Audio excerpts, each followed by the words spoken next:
Good afternoon. Y'all on the East Coast, and it's still morning on the West Coast. Hope everybody's doing good. Thank you for the new subscribers. I appreciate it. I really do. And the old subscribers. Y'all been here a while, supporting me the whole way. I can't thank you enough. Well, this is one of my days off, so I'm in the shop again. Yes, I do support the Canadian people, as you can see. I have some very, very good Canadian friends. I'm a veteran of the United States Army. Of course, I support America. God, family, country. However, there's people all over the world that I know that I have respect for. So, don't let the Canadian flag fool you. They're good people up north. If you don't know, you need to get to know them. It's not our fault our governments are acting like idiots. Anyway, I just wanted to stop in for a minute and show you something what I'm doing for a customer.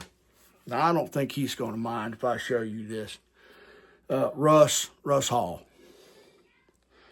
ordered a draw knife and one of Pop's knives. Well, we got the draw knife complete, and Russ been anxiously waiting. I know he's wanting to get it, put it to use, and it's coming, Russ. But I've been pretty busy, and I just have to get done one thing at a time. So I've got your knife handles on today, Russ.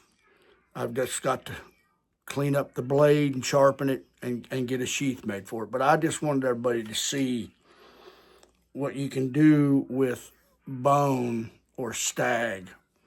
In this case, he requested stag handles. I said, no problem.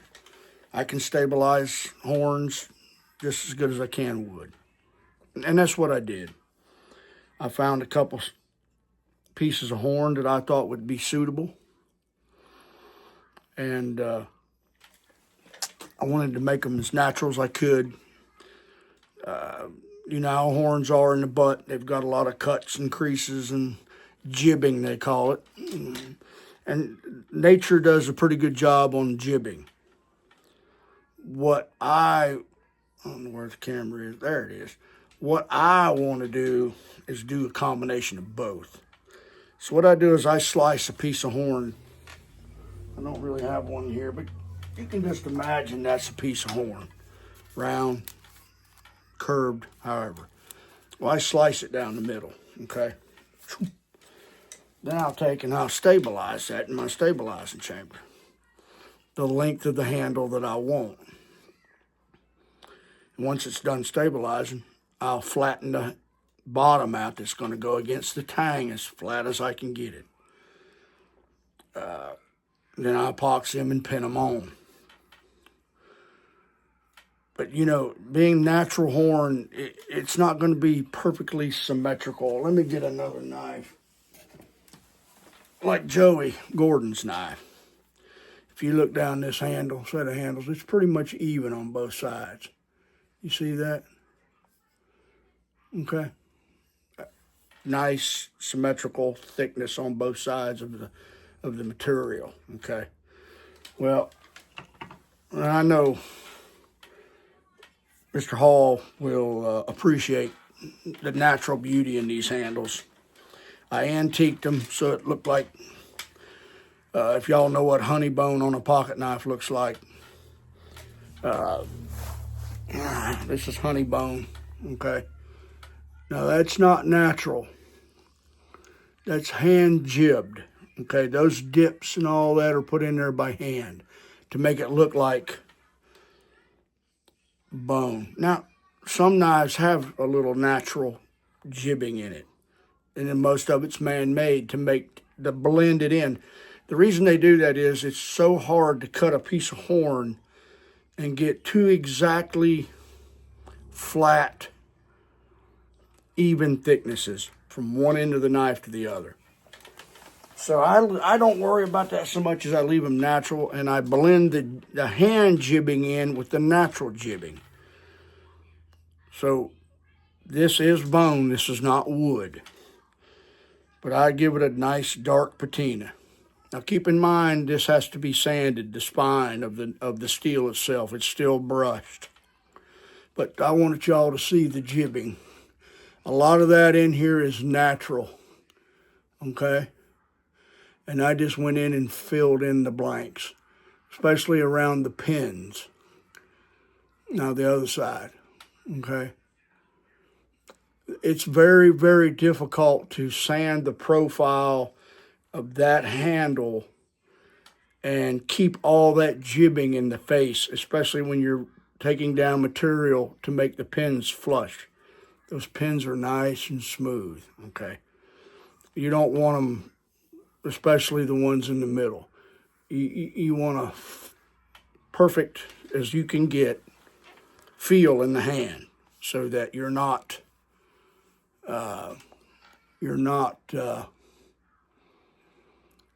feeling it, the pin surfaces. But Russ, I hope you like that. Mr. Hall, I think they turned out beautiful. Now, though I was talking about the natural part, these handles aren't the same thickness all the way down because the outside of a deer horn is not symmetrical. It's natural. So you're going to get dips and valleys and curves. And this is a prime example. Now, he's right-handed, okay? So he's going to be holding a knife in his hand most of the time. Now, he can switch. No problem. It doesn't matter. But when I mean by natural, this is what I mean. You see that? That's the natural contour of that horn. You say, well, I can't use it. Oh, yeah. It's beautiful, no matter what. But that's the natural curve of the horn. And I wanted to implement that into that knife. And I hope you like it, Russ. If you do not, I will remove them by grinding them off, drifting out the pins, nickel silver pins, in the holes of this tang, and I'll find you another set. Just let me know what you think, Russ. But that's a natural curve in that horn. But as you know, against the tang, it's perfectly flat. Okay? It's just a little dip in it right there. Feels perfectly fine in the hand. Actually, it feels pretty good. I like it. Let me know what you think, y'all. Russ Hall, get that sheath made, get it sharpened, cleaned up. Give you a nice satin finish on the blade. We'll get it out to you, buddy.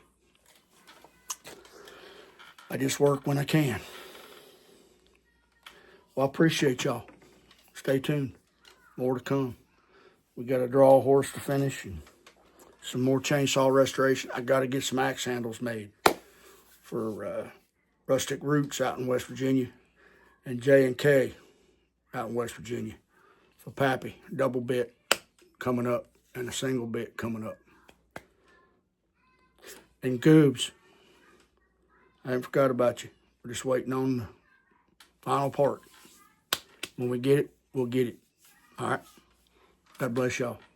And watch your top knot.